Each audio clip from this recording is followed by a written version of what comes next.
Patay naman ang isang welder matapos ma-suffocate o mahirapang huminga habang may inaayos sa loob ng septic tank sa Cebu. Isa niya pang katrabaho na ospital din. Nasa frontline ng balitang yan si John Aroa. Hey, Wandi!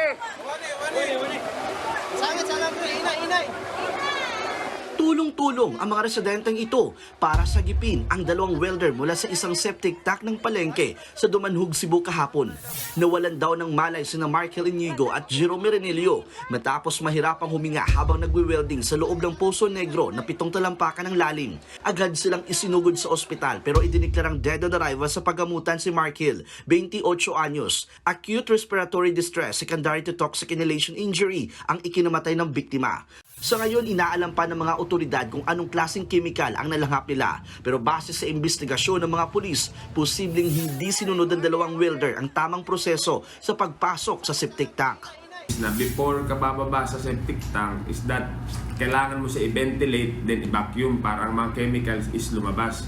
So anong nangyari sir, ikatatlong septic tank na nila ito sir then pagbaba nila hindi nila napalo itong procedure. Sa ngayon, nakaburol na sa kanilang bahay si Markel. Hindi pa rin ito matanggap ng kanyang asawa. Sobrang sakit, sobrang sakit.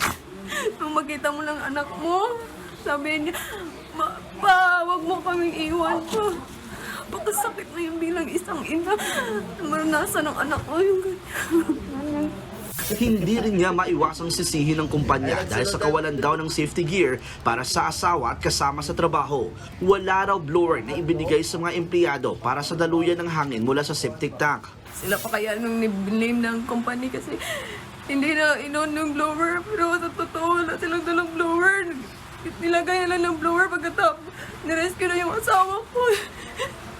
Sinubukan ng News 5 na kunin ang panig ng kumpanya na QM Builders pero walang humarap sa amin. Pero sinagot na nila ang gastos sa burol at pagpapalibing sa biktima. Pinuntahan din ng News 5 ang opisina ng Dumanog Public Market pero wala noon ang kanilang head. Samantala, nakalabas na sa ospital ang isa pang welder na si Jerome at nagpapagaling na.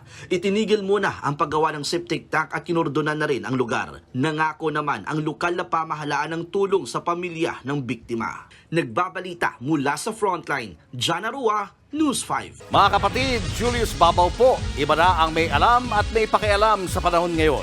Para sa frontline ng mga balita, mag-follow at mag-subscribe sa social media pages ng News 5.